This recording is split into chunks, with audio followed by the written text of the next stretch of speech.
প্রেমানন্দ एक बार तो মহারাজজিকে मरना দেখেনি ही है। এমন লোক কমই अब আছে। क्या है, भरी के আজকে हो আমরা गए, ওনার चिंता সম্পর্কে मत। কিছু জানবো। इसमें भी स्वीकार চলুন करना শুরু করা होता যাক। है। आप जो পূর্বের নাম অনিরুদ্ধ কুমার পান্ডে এবং তার জন্ম 1969 সালের 30 মার্চ উত্তরপ্রদেশের কানপুর আখিনী গ্রামে। ব্রাহ্মণ পরিবারে তার জন্ম। পিতার নাম শম্ভু পান্ডে এবং মাতা রমা দেবী। মাত্র 13 বছর বয়সে সংসার ত্যাগ করেন তিনি এবং সন্ন্যাস গ্রহণের পর প্রথম নাম হয় আনন্দ স্বরূপ ব্রহ্মচারী। দীর্ঘকাল বারাণসীর গঙ্গা তীরে জ্ঞান মার্গে সাধনা করেন তিনি। পরে বৃন্দাবন ও রাসবল্লভ সম্প্রদায়ের এক সাধুর কথায় রাসলীলা দেখার পর তার হৃদয়ে পরিবর্তন আসে এবং তিনি ভক্তিমার্গে আকৃষ্ট হন। পরে পূজ্য শ্রীহিত শ্রীরাঙ্গ স্বর্ণাজি মহারাজের শিষ্যত্ব গ্রহণ করেন এবং রাধাবল্লভ সম্প্রদায়ে দীক্ষিত হন।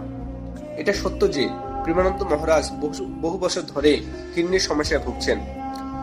বিভিন্ন সূত্রে জানা যায় প্রায় 20 বছর আগে তার দুটি কিডনি সম্পূর্ণভাবে নষ্ট হয়ে গেছে, কিন্তু আশ্চর্যজনকভাবে চিকিৎসকদের পূর্বাভাসকে ভুল প্রমাণ করে তিনি এখনো সুস্থ জীবনযাপন করছেন। তিনি নিয়মিত ডায়ালিসিস করেন এবং কঠোর নিয়মের মাধ্যমে চলেন, যার মধ্যে রয়েছে বিশেষ ডায়েট এবং আধ্যাত্মিক অনুশীলন। তার এই শারীরিক অবস্থা সত্ত্বেও তিনি তার আধ্যাত্মিক কাজকর্ম এবং ভক্তদের আধ্যাত্মিক জ্ঞান দিয়ে চলেন, যা অনেক বিস্ময়কর।